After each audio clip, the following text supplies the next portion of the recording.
지난 1월 25일 미국에서 사형 집행이 있었는데요. 미 전역이 난리가 났습니다. 유엔부터 시민단체, 종교단체, 그리고 각 법원의 판사들까지 나섰죠. 다들 아시다시피 미국은 사형 집행국입니다.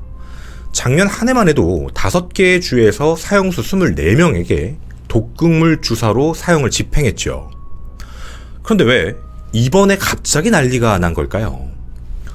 오늘 오컬트 스토리는 사형수 케네스 유진 스미스 편입니다.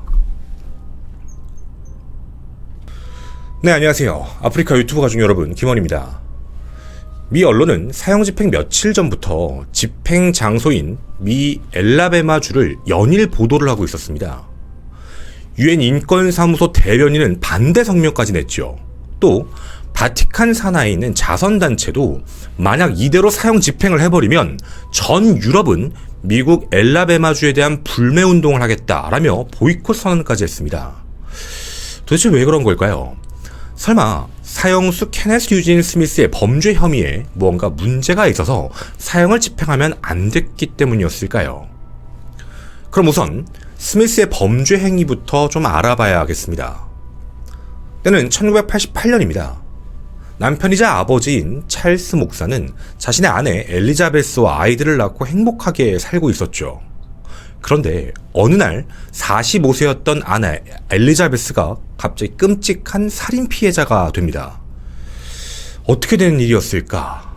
사실 범인은 찰스 목사였습니다. 찰스 목사는 자신의 집에 있던 세입자 중인 한 명, 빌리 그레이 윌리엄스라는 사람에게 $1,000를 주며 청부살인을 청탁하게 되죠. 아내를 살해해달라라는 거였습니다. 근데 빌리 그레이 윌리엄스는 자기 혼자 하는 게 좀 무리가 있다라는 생각이 들었는지 스미스와 파커라는 사람을 고용해서 함께 죽이기로 결정을 하게 되죠. 운명의 그날 3월 18일이었습니다. 엘리자베스는 엘라베마주 콜버트 타운에 있는 자신의 집에서 그대로 춤추 있는 상태였는데 그때 갑자기 집으로 누군가가 찾아옵니다. 바로 스미스와 파커였죠. 집안 내부에 대한 땅을 확인해달라라는 남편 찰스의 부탁을 받았다라는 남자였는데 엘리자베스는 찰스에게 전화를 걸어 확인을 하고 두 남자를 집 안으로 들이게 됩니다. 사실 스미스와 파커에게 찰스는 돈을 주면서 총으로 죽여 라고 얘기를 했습니다. 근데 이들은 총을 갖고 오지 않았죠. 그 이유가 총값도 받았는데 그 총값으로 마약을 한다라며 대신 6인치 정도 되는 큰 칼과 집 안에 있는 물건들로 살해하겠다라는 목표를 세우고 온 겁니다. 우선 엘리자베스의 집 안에 들어왔던 이들, 파커는 화장실로 들어갔고 스미스가 몰래 엘리자베스 뒤를 따라가죠. 그 옆에 있는 벽난로 세트, 지팡이, 아연으로 도금된 파이프 조각을 들어 미친듯이 폭행하기 시작합니다. 엘리자베스가 강하게 저항을 했지만 폭행 강도만 점차 늘어날 뿐이죠. 이후 화장실에 있던 파커까지 나서서 스미스와 함께 집중 구타를 했습니다. 그렇게 사망한 것도 아니었죠. 그 이후에 준비했던 칼로 무려 8번을 찔러 살해한 후 현장을 도주하게 됩니다. 처음 현장에 출동했던 보안관은 피해자의 맥박조차 찾을 수가 없었습니다. 급하게 응급기술자들이 도착하고 맥박을 간신히 발견했는데 이미 병원에 도착했을 때는 숨진 상태였죠. 최초 조사를 할 때 한 가지를 좀 알게 됩니다. 아, 이거 강도살인이구나가 아니라 강도살인인 척했구나. 왜냐면 끔찍한 범행, 폭행 이후에 살인을 저질렀고 사라진 물건이 비디오 카세트 녹음기와 스테레오가 있기에 분명 그런 것처럼 보였지만 무언가 석연찮은 부분들이 있었습니다. 집안의 현금도 그대로였고 강도살인이라고 보기에는 집안 현장 자체가 그리 깨끗한 느낌이 아니었다는 거였죠. 그리고 당시 조사관이 한 가지 기억을 해내게 됩니다. 사건 발생 몇 주 전에 실제 그 보안관이 찰스를 만난 걸 기억했던 거였죠. 체러키 근처의 주유소에서 주인 총격 사망 사건이 있었는데 그곳에 계속 따라다니면서 현장을 들어왔던 남자가 바로 찰스였습니다. 마치 총기 사건을 준비하는 듯한 모습이었죠. 보안관은 뭔가 이상하다라는 생각을 하고 찰스에 대한 내용을 조금씩 조사를 해보게 되는데 의혹점들이 불거지게 됩니다. 첫째, 찰스는 불륜 상태였습니다. 둘째, 빚이 상당히 많은 상태였다는 것. 세 번째, 살인 얼마 전 아내의 명의로 거액의 보험을 가입했다라는 그 사실이었죠. 그리고 그 이후 범인은 찰스다라는 어떤 익명의 제보자에게 내용까지 전달을 받게 됩니다. 그 후 경찰은 3월 25일 찰스를 불러 신문을 하기 시작을 하는데요. 처음에는 절대 안 했다라고만 이야기를 합니다. 근데 신문을 마치고 나서는 그 순간 조사관이 이런 말을 남기죠. 잘 모르신다고요? 그런데 스미스랑 파커는 알고 있는데 그 내용 아세요? 라는 말을 던지자 순간 멈추더니 얼굴이 빨개진 그 남자가 찰스였습니다. 네, 맞습니다. 이미 경찰들은 그 내용을 알고 있었습니다. 청부살인 의뢰가 들어갔고 총 3명의 남자, 윌리엄스, 스미스, 파커. 윌리엄스는 돈만 줬다. 그리고 총을 사주진 않았고 실제 현장에 들어갔던 건 파커와 스미스였다라는 것도 알고 있었죠. 그렇게 찰스는 모든 게 다 들통났다라는 생각을 하고 곧장 가족들이 있는 집으로 가게 됩니다. 그 장소에서 아이들 앞에 자신이 바람을 폈고 죽음에 대한 책임도 있다라고 말한 직후 오래된 트럭을 타고 나가 자신의 머리에 총을 쏘고 극단적 선택을 하게 됩니다. 이후 경찰은 압수수색 영장을 발부받아 집안 내부에 있는 모든 것들을 확인하게 되는데요. 비디오부터 녹화기까지 전부 발견되어 증거는 완벽했습니다. 살인을 청부한 사람은 바로 남편 찰스였던 것. 하지만 사망해서 공소권이 없었죠. 그 이후 그 지시를 받아 움직였던 사람 윌리엄스, 스미스, 파커 이 3명을 구속하고 그 이후에 재판에 들어가게 됩니다. 결과는 어떻게 됐을까요? 윌리엄스는 가석방 없는 종신형을 선고받게 됐고 2020년 11월에 감옥에서 알 수 없는 질병으로 사망하게 됩니다. 그리고 스미스와 파커는 모두 둘 다 사형 선고를 받게 되었죠. 누가 보더라도 그 사형 판결에 대한 수사가 잘못된 건 없었습니다. 그렇게 2010년 6월 파커는 독극물 주사로 사형이 집행됐죠. 남은 사람은 단 1명, 스미스였습니다. 우리는 알고 있습니다. 스미스는 이미 1월 25일 날 사망했다라는 사실을 말이죠. 그런데요, 놀라운 점이 하나 있습니다. 스미스는 사형 집행을 이번 받은 게 2번째입니다. 정확히 표현하면 2022년 11월 17일 스미스에 대한 사형 집행이 시작이 됐습니다. 바로 독극물 주사였죠. 파커와 같은 거였습니다.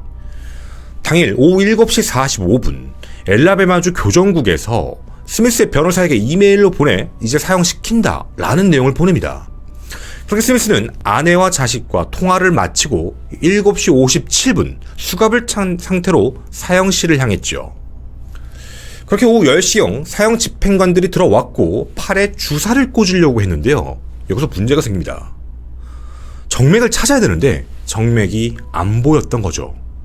계속적으로 찔러봤지만 결국 실패를 하게 됩니다. 밤 11시 20분 사형 집행은 그렇게 취소가 돼버렸죠. 근데 사실 이에 대해서는요, 좀 들리는 말로는 스미스가 일부러 의도적으로 며칠간 수분을 먹지 않아서 아예 혈관을 찾을 수가 없었다라는 이야기까지 돌게 됩니다. 그렇게 첫 번째 사형 집행에서 살아난 스미스. 그는 2023년 12월 7일 한 인터뷰를 한 내용이 있었는데요. 한번 듣고 오도록 하겠습니다. I'm still carrying the trauma from the last time. I'm being treated for PTSD and I struggle daily. Everybody is telling me that I'm going to suffer. 그가 이 인터뷰 당시에 했던 말은요, 자기가 아직도 트라우마를 겪고 있고 PTSD에 대한 치료도 하고 있으며 매일매일 열심히 싸우고 있다라는 말을 합니다. 모두가 나한테는 고통받을 거야 라는 말을 한다라며 하소연하듯 말을 하고 있었죠. 무슨 트라우마를 얘기하는 걸까요? 살인에 대한 죄책감이었던 걸까요? 이 말 꼭 기억해 주십시오. 사형 집행되기 약 한 달 보름 전에 했던 이야기입니다. 자, 그렇게 첫 번째 사형 집행에서 살아난 스미스.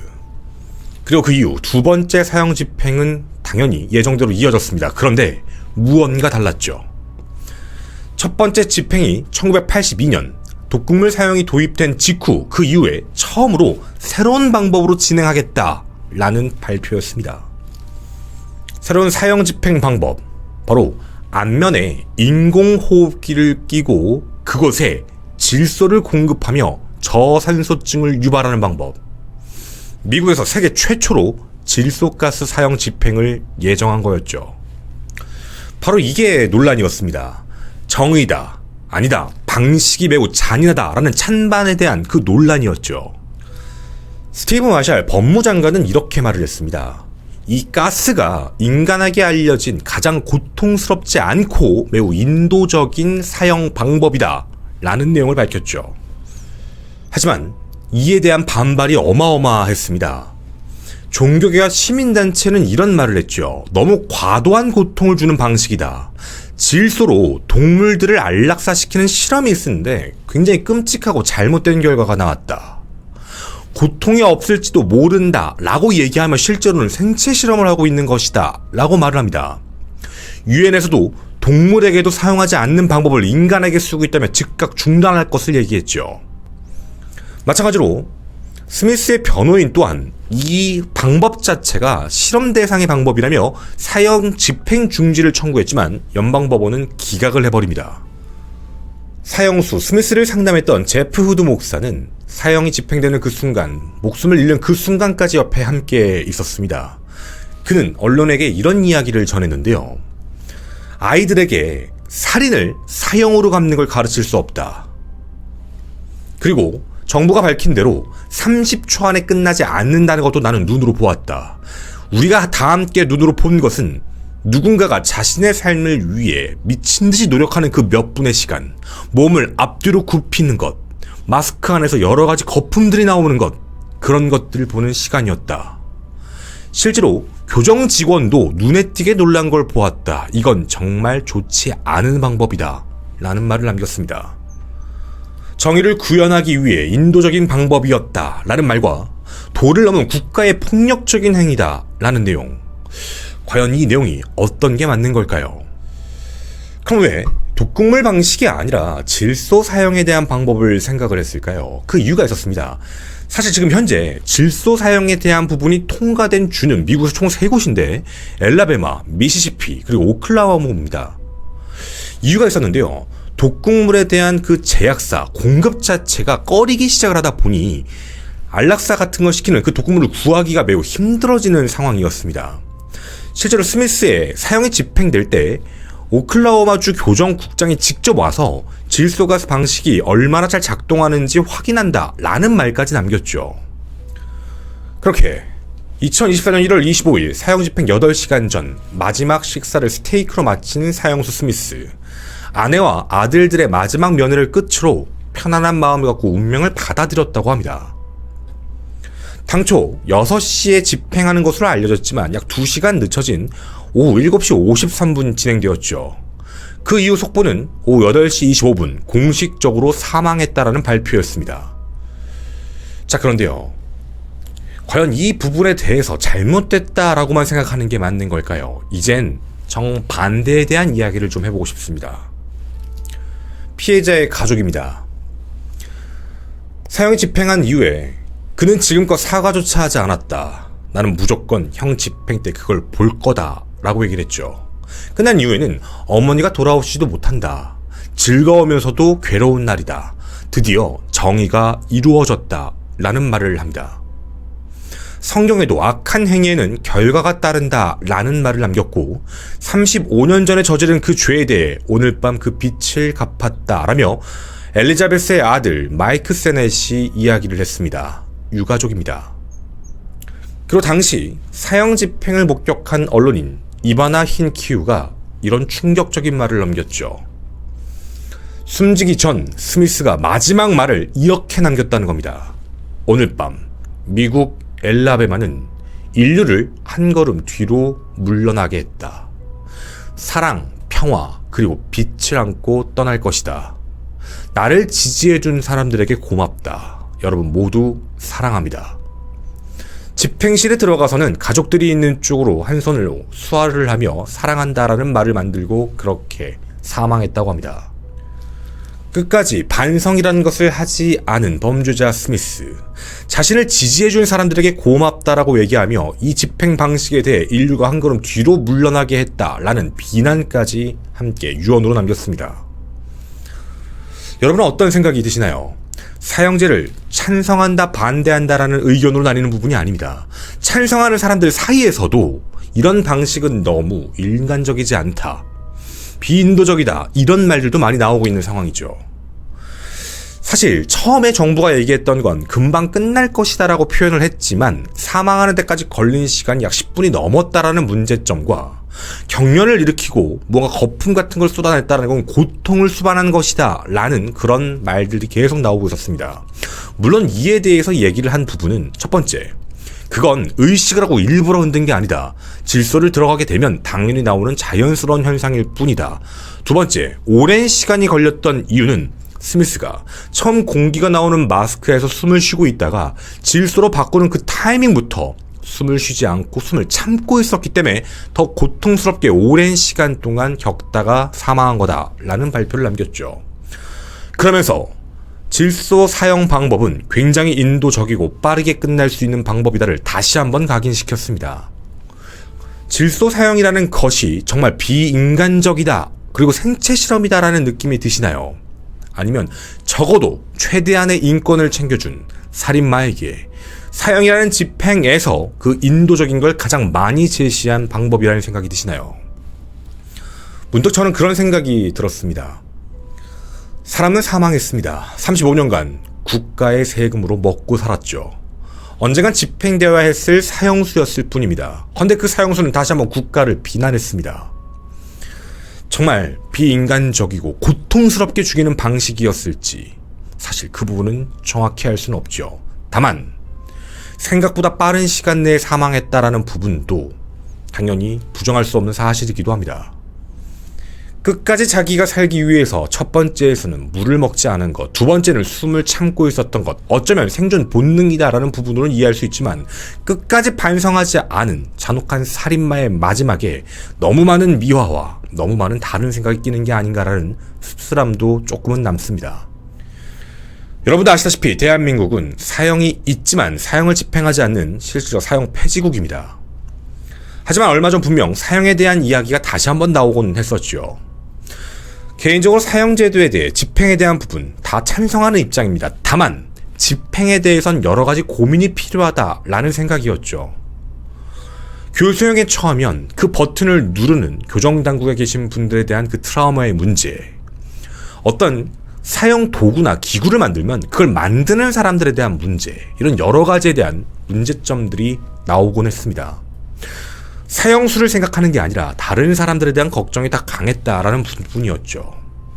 근데 이 질소 사용에 대한 부분은 조금 다른 생각을 하긴 했습니다. 이 기사에 대한민국의 많은 사람들이 이런 댓글을 달고 있더라고요. 우리나라에도 빨리 도입이 되었으면 좋겠다. 왜 대한민국에는 사형 집행에 대한 여론이 많은 걸까? 한 번쯤 많은 분들, 높은 분들께서 고민해 보셨으면 좋겠습니다. 여러분의 많은 의견 기다리도록 하겠습니다. 저는 오컬트 스토리의 김원이었습니다. 감사합니다. 네, 뒷이야기 하겠습니다. 사실 이런 부분에 대해서 저는 조금 생각이 다르다라고 얘기를 드리는 이유가 사형수의 결론은, 그러니까 어쨌든 생명을 빼앗아야 할 만큼의 엄청난 범죄를 저질렀다라는 거잖아요. 사실 그런 사람들에게 인권에 대한 문제를 운운한다라는 것도 개인적으로는 조금 의아하기는 해요. 마지막까지 반성하지도 않았고 마지막까지도 말도 안 되는 소리하고 가버렸죠. 이 범죄자 같은 경우에는.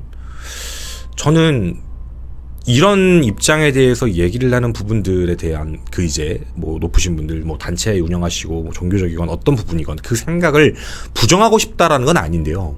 우리가 또 한편으로 생각해 봐야 될 거는 35년 동안의 피해자예요. 어머니를 잃었어요. 그것도 아버지가 청부살인을 시켜가지고 어머니를 잃은 아들이에요. 그 고통은. 그러니까 사실상 우리가 꼭 이런 부분에서 생각을 해봐야 될 균형에 대한 문제인 거긴 한데, 예를 들어서 유가족이 반대한다라고 하면 그럼 안 된다고 생각을 해요, 저도. 하지만 유가족이 원하고 그리고 집행을 할 수 있는 여건이 있다라고 얘기를 한다면 저는 사실 그게 집행이 돼야 된다는 게 맞다라고 봐요. 그게 국가이기도 하고 나라의 법이기도 하고. 그래서 사실 우리가 이런 부분을 항상 생각을 해야 될 때 그런 부분을 언급하고 싶은데, 참 이번 이 사건에서도 그 아까 말씀드렸던 목사님이 언론에서 그런 얘기를 했어요. 막 그렇게 해서 막 고통스러워하다 죽었다, 너무 끔찍한 일이다, 막 이런 얘기를 하면서 그 뒤에 뭐라고 했냐면, 엘리자베스라는 그 이제 사망한 이제 그 유가족의 어머니죠. 엘리자베스를 이런 식으로 추모하는 건 잘못된 거다, 뭐 이런 식의 얘기를 하게 돼요. 근데 사실 제가 이게 아까도 말씀드렸지만 아들이 원치 않았다면 아들도 직접 가서 본다 그랬거든요. 그걸 직접. 그러니까 그런 거라면 그런 말을 해도 된다라고 생각이 드는데, 그런 얘기를 왜 굳이 하셨는지 좀 의아했던 부분이기도 해요. 그래서 여러 가지 찬반에 대한 문제들도 있겠지만 여러분들께서도 같이 고민을 해주셨으면 좋겠고, 이거 제가 부가적으로 넣는 이야기는, 미국에서 사형 제도 자체를 반대하는 사람들의 입장은요, 그런 얘기를 많이 해요. 최근 50년간 그 재판이 잘못돼가지고 억울하게 사망한 사람들이 있다라는 문제를 걸고 넘어져. 뭐 우리나라도 틀린 건 아니겠지만, 근데 이게 최근 50년간이라는 부분에 대한 게 좀 오류가 될 수도 있는 부분이 있는데, 사실 우리나라도 마찬가지죠. 과거에는 막 마음대로 해서 범인 만들어버리고 막 이랬던 사례들이 있지만, 사실 요즘은 그게 굉장히 어려웠다는 것도 많이 아실 거고, 그런 걸로 해서 사형수를 만든다라는 것도 사실상 불가능한 문제고, 그러니까 예전이랑 지금은 분명히 달라졌죠. 과학기술도 많이 바뀌었고, 그리고 사람들에 대한 인식도 많이 높아졌고, 그런 부분들로 봤을 때는 견제를 할 수 있는 입장에서는 좀 다른 문제다라고 얘기를 하는데, 사형제를 반대하시는 많은 분들이 얘기하는 게 억울한 사람에 대한 사형 집행을 할 수 있다라는 부분인 거예요. 그러니까 그 부분을 저도 절대로 부정하는 건 아닌데, 사형제는 그만큼 굉장히 꼼꼼해야 된다고 생각을 해요.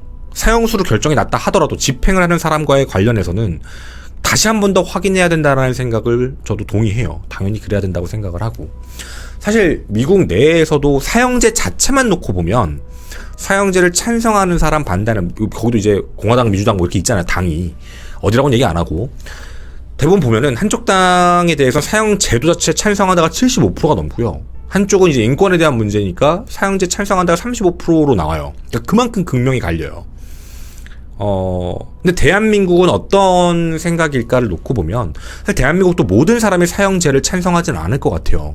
당연히 의견이 갈릴 거예요. 여러 가지 이유로 말씀드린 오류에 대한 문제일 수도 있고, 그리고 사형 자체가 범죄율을 떨어뜨리지 않는다라는 부분일 수도 있고, 그리고 사형이라는 건 굉장히 그렇게 뭔가 좀 미개한 방법인 거다 라고 생각하시는 분들도 있을 수 있어요. 그러니까 끝까지 반성하고 참회하고 정신개조시키고 또 자기가 일으킨 피해자에 대해서 계속 반성하고 살면서 참회하고 그렇게 살아가는 게 그게 더 형벌이다라고 믿으시는 분들도 있다는 거 알아요. 그러니까 저도 그걸 부정하는 게 아니라 충분히 그렇게 생각하실 수도 있다라는 부분인데, 저도 이제 개인적으로 반대로 얘기를 하면, 제가 사형제에 대한 부분에서 찬성하게 된 계기도 사실 모든 마음은 유가족한테 가게 됐어요. 저도. 그러니까 유가족들의 입장에서 봤을 때는 같은 공간에서 같은 나라에서 같은 공기로 숨을 쉬는 것 자체, 내 자식은, 내 사람은 없는데 쟤는 저러고 살아가는 게 말이 되냐라는 이제 그런 문제점들인 거죠. 그래서 어느 부분에다가 초점을 놓을 거냐에 따라서 얘기는 분명히 갈라질 거예요. 하지만 저는 워낙에 이제 유가족 측에 대한 게 가장 중요하다라고 바라보는 사람이기 때문에 그런 생각이 더 강해진 것 같아요. 그래서 여러분들에 대한 많은 의견들에 대해서, 그리고 제발 댓글로 싸우지 마세요. 생각은 다를 수 있어요. 그리고 그런 생각들이 개진되고 보완해가고 맞춰가야지만 합의가 되는 거니까, 나와의 생각이 다르다고 넌 이상한 거야 라는 식에 대한 그런 부분은 없었으면 참 좋겠습니다. 그리고 마지막으로, 현재 대한민국에서 사형 선고를 많이 안 내리죠. 대부분 다 사형수도 무기로 또 감형을 시키죠. 그 정모씨, 검사노마 시원하지? 라고 얘기하면서 막 욕하고 막 판사 욕하고 했던 그 사람, 그렇게 욕을 했는데도 감형이 됐죠. 사형에서 무기로 감형을 시켰어요. 우리나라는 어쨌든 이런 문제들도 분명히 봉착을 하게 돼요. 제가 예전에도 간략히 말씀드렸지만 사형을 주고 싶어요. 저도 돼요. 근데 사형수로 확정 판결이 내려지는 그 순간에 그 뒤가 또 문제인 거예요. 대한민국은 사형 집행을 안 하는 나라니까. 그러면 사형수는 미결수 신분이 돼요. 미결수면 교정, 교화 따윈 필요 없어요. 그럼 교도소 내에서 어떻게 살아갈까? 개망난인 거예요. 그러니까 막 사는 거예요, 그냥 그 안에서. 그러면 제일 힘든 거? 교정당국이죠. 교도관 분들은 되게 힘드신 거예요. 이 말도 안 듣는 애들을 커버를 쳐야 되니까. 그러니까 사형 집행을 안 하는데 사형수만 늘어나 버리면 진짜 혼돈의 카오스가 올 수도 있다라는 거거든요.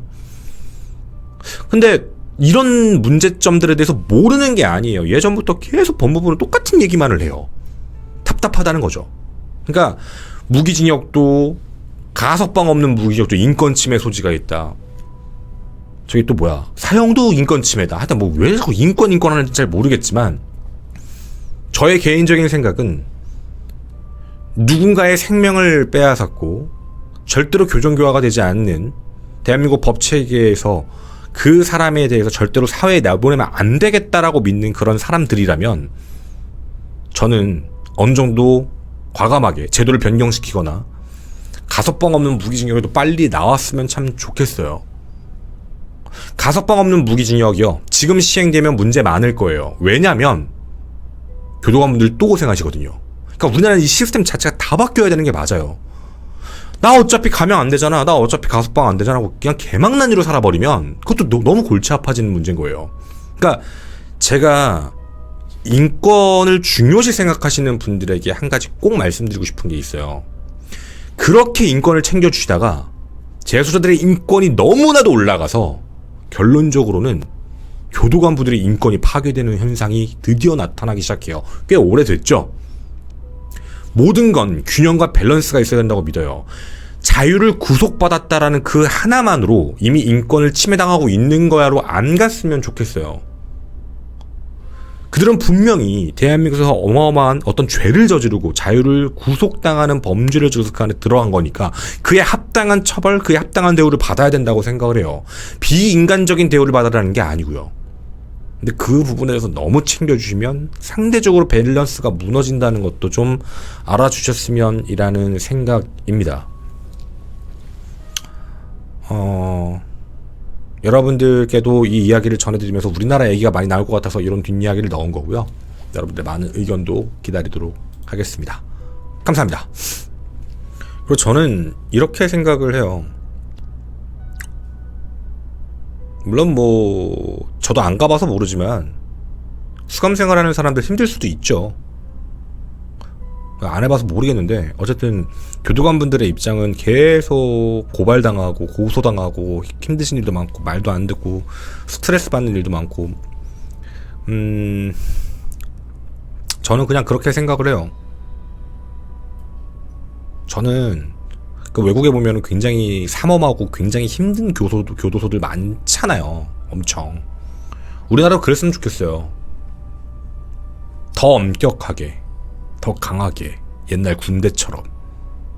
만약에 이것조차 인권 침해라고 하시면 대한민국 군대는요, 그러면. 그러니까 그렇게 얘기는 안 했으면 좋겠어요. 더 강해져야 된다고 보고 더 세게 해야 된다고 봐요, 개인적으로. 어쨌든 그랬으면 참 좋겠습니다. 네.